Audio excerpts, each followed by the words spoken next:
আল্লাহ তাআলা বাংলাদেশ সৃষ্টি করিয়াছেন আমাদের বেতেল গ্রাম। কিন্তু যাদের উছিলায় আমাদের এই সুন্দর মার্জিত ভদ্র বেতেল গ্রামটা পেয়েছি, যারা ছিল শ্রেষ্ঠ রূপকার সেই এবং আরো অনেকেই নেই। আমার মনে পড়ে গেল আমাদের বেতেল খামারগ্রাম গোপালপুর, যে শিক্ষা দীক্ষার দিক দিয়ে এগিয়ে নিয়ে গিয়েছিলেন, সে হচ্ছেন ওমর ফারুক চেয়ারম্যান সাহেব। উনি আজ নেই, ওনার স্থানটা পড়ে আছে। আসলে উনি আমাদের বেতেল গ্রামটাকে সাজিয়েছেন শিক্ষার মাধ্যমে। বুঝতে পেরেছিলেন যে শিক্ষিত বানাইলে নিজেদের বেতেল গ্রাম, নিজেদের যে বাহ্যিক চরিত্রটা আপনা আপনি সাজে উঠবে। দেখেন, ওনার হাতে এই যে বেতেল কবরস্থান, বেতেল খামারগ্রাম কবরস্থান ঈদগাহ মাঠটা দেখেন, কি বিশাল সিস্টেম করে দিয়ে গেছেন। ঈদগাহ মাঠটা কত মানুষ এসেছে। হ্যাঁ, একেবারে আমার ভিডিওতেই ধরে না, দেখেন কত বিশাল ঈদগাহ মাঠ। সারাদিন লেগে থাকতেন। শ্রেষ্ঠ রূপকার হিসাবে আমি ওনাকে আখ্যায়িত করি। এখন দেখেন, আমাদের যে মুরব্বীগুলা আছে, যাদের কারণে, যাদের মুখের দিকে তাকালেই চোখটা শীতল হয়ে যায়। এই যে একজন বিশিষ্ট মুরব্বী আমাদের বেতেল গ্রামের আশ্রয় সরকার সাহেব, ইনি এখন বক্তব্য দিচ্ছেন কিভাবে কি করা যায় ঈদগাহ মাঠের চিন্তা ভাবনা নিয়ে, কবরস্থানের চিন্তা ভাবনা নিয়ে কথা বলছেন। আসলে কি বলবো, এইসব মুরব্বীদের তুলনা নাই। পাশে বসে আছে আমাদের মাওলানা আমিরুল ইসলাম সাহেব, এই মাদ্রাসার মসজিদের শ্রেষ্ঠ খতিবিনী। ইনি খুব সুন্দর করে একদম নিজের মনে করে পরিচালনা করেন। ইনি অতুলনীয় একজন ব্যক্তি। পাশেই যে আমাদের এই মুরব্বীরা যে দাঁড়িয়ে আছেন, এখানে একজন মুক্তিযোদ্ধা আছেন, আরো অনেকে, ওনার নামটা আমার হয়তো মনে নাই। আরো পাশে আমাদের শ্রেষ্ঠ যে দানবীর শেখ আব্দুল সালাম সাহেব, একেবারে মাওলানা আমিরুল ইসলাম সাহেবের ডান পাশে দাঁড়িয়ে আছেন। পাশে বসে আছেন শেষবাজি সাহেব, তারপরে বসে আছেন আমাদের মুফতি নুরুল ইসলাম সাহেব, তিনি শ্রেষ্ঠ আলেম। পাশে দাঁড়িয়ে আছেন বেতুল স্কুল অ্যান্ড কলেজের শ্রেষ্ঠ শিক্ষক আমাদের আমার বন্ধু আমানুল্লাহ, অর্থাৎ ইমাম হোসাইন স্যার, তিনিও আছেন। পাশেই আমাদের ফারুক চেয়ারম্যান নেই, কিন্তু ফারুক চেয়ারম্যানের ভাই পাশে দাঁড়িয়ে আছেন কামরুল সাহেব, এনাকে সবাই কামরুল সাহেব নামে চেনে। পাশে আছে আরো অনেকে আছে, মাসুদ ভাই, আবার আমার সেই শ্রদ্ধীয় তারা ভাই, আরো অনেকে আছেন। ঠিক আছে, পাশে দাঁড়িয়ে আছেন আমাদের সেই পাওয়ার মাসুদ ওরফে মাসুদ রানা। দেখেন, এই যে আলোচনাগুলা করতেছে আমাদের কি বুঝানোর জন্য, এনারা থাকবেন একদিন, কিন্তু মাঠটা যেন, ঈদগাহ মাঠটা যেন টিকে থাকে, সুন্দর করে টিকে থাকে। এনাদের এই বক্তব্যগুলো দেখে, এনাদের বাচনভঙ্গিগুলো দেখে আমাদের শিখতে হবে। আমাদের মাঠটাকে আল্লাহ যেন কিয়ামত পর্যন্ত কবুল করে, এখানে যেন আর নদী ভাঙ্গনে বিলীন হয়ে না যায়।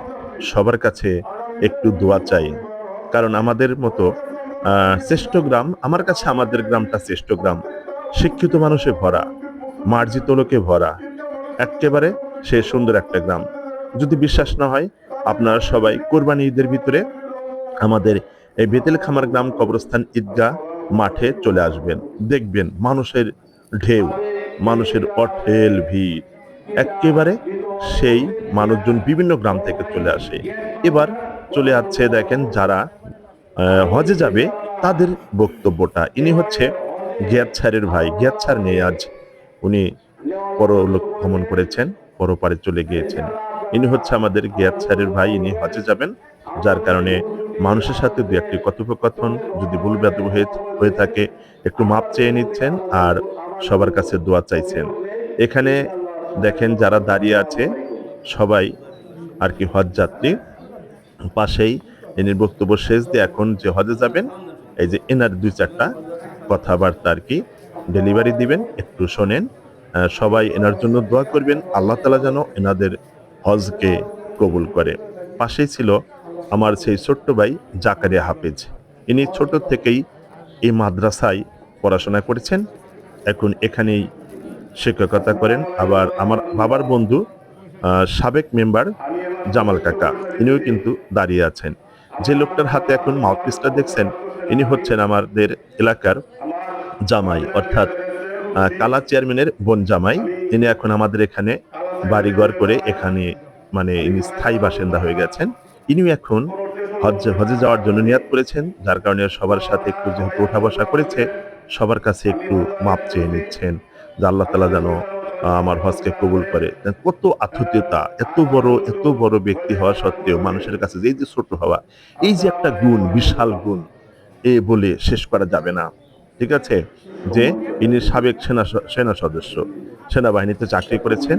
এখন দেখেন আবার আমাদের মাওলানা আমিরুল ইসলাম সাহেব দুষ্টুমি করে বলতেছেন, "আমি তো হজে যেতে পারি।" তার মানে ইনিও এবার হজ যাত্রী। ইনিও এবার হজে যাবেন। আল্লাহ সবার হজকে কবুল করুক। আমাদের সবাইকেই যেন হজে যাওয়ার আল্লাহ তাআলা তৌফিক দান করেন। ওই যে পাশে মাসুদ ভাইয়ের পিছনে মোস্তাক হাজী সাহেব আছেন। আমাদের সেই আ সমাজসেবক আতাউর রহমান আতা ভাই। খুবই স্নেহ করে, আমাকে অনেক ভালোবাসে। ঠিক আছে? সবার জন্য দোয়া করি। আল্লাহ তাআলা যেন সবাইকে ভালো রাখেন। আর আমাদের এই মসজিদ মাদ্রাসা যেন খুব সুন্দরভাবে পরিচালিত হয়। এখন যেভাবে পরিচালিত হচ্ছে, আল্লাহ তাআলা যেন এনাদের মাধ্যমে আরো যেন উন্নত থেকে উন্নততর করে। এই যে আমার জামাল কাকা কিছু বলবেন। সাবেক মেম্বার সাহেব আমার বাবার ফ্রেন্ড, বন্ধু। দেখলেই চোখ জুড়িয়ে যায়। এই মুরুব্বিদের জন্যই পেয়েছি আমরা বেতিল গ্রাম। ঠিক আছে? আরো অনেক মুরব্বীরা ছিল কাশেম মন্ডল সাহেব, আজ নেই। এই কাতারে থেকেই কথা বলতেন, দাঁড়িয়ে কথা বলতেন। ওমর ফারুক চেয়ারম্যান সাহেব, আমার নামের নাম। ঠিক আছে? অনেক সুন্দর পরিচালনা করতেন। দেখেন আমাদের জন্য উনি সৃষ্টি করে গেছেন। এটা এরকম বেতিল গ্রামটা এরকম ছিল না। এক্কেবারে সেই অগোছালো ছিল। আল্লাহ তাআলা বেতিল গ্রাম সৃষ্টি করেছেন। কিন্তু যাদের উছিলায়, যাদের কারণে একদম সুন্দর বেতিল গ্রামটা পেয়েছি, তারা এখানে অনেকে দাঁড়িয়ে আছেন, আবার অনেকেই বিদায় নিয়েছেন। একদম আল্লাহর কাছে চলে গিয়েছেন। তাদের রুহের মাগফিরাত কামনা করে আল্লাহ তাআলা যেন তাদেরকে সরাসরি জান্নাত নসিব করেন। ঠিক আছে? এই যে আমাদের সাইদুল ভাই এখানে দাঁড়িয়ে আছেন, আরো অনেকেই। ঠিক আছে? এনারাই হচ্ছে এখন নেতৃত্ব দিবেন আর মানে সহযোগিতা করবেন। যে পুরা ঈদগাহ মাঠটা এনারা মানে স্বেচ্ছাসেবক দল হিসাবে কাজ করে থাকেন। সবাই সবাইকে আল্লাহ তাআলা হাত বাড়িয়ে দিক। আমার জন্য দোয়া করবেন। আমি যেন আমাদের বেতিল খামার গ্রাম সুন্দর বিষয়গুলা ভিডিও করে তুলে ধরতে পারি আপনাদের সামনে। আমার জন্য দোয়া করবেন। আল্লাহ তাআলা যেন আমার শরীর স্বাস্থ্যকে ভালো রাখে। হাজার বছর যেন আল্লাহ তাআলা আমাকে বাঁচিয়ে রাখে। আর আমাদের গ্রামবাসী, আমাদের ঈদগাহ মাঠ, পাশে কবরস্থান, সবকিছুর জন্যই আল্লাহ তাআলার কাছে সুন্দর করে দোয়া করবেন। আমরা যেন আ এই মানে ঈদগাহ মাঠটা, কবরস্থান, তারপরে মাদ্রাসাটা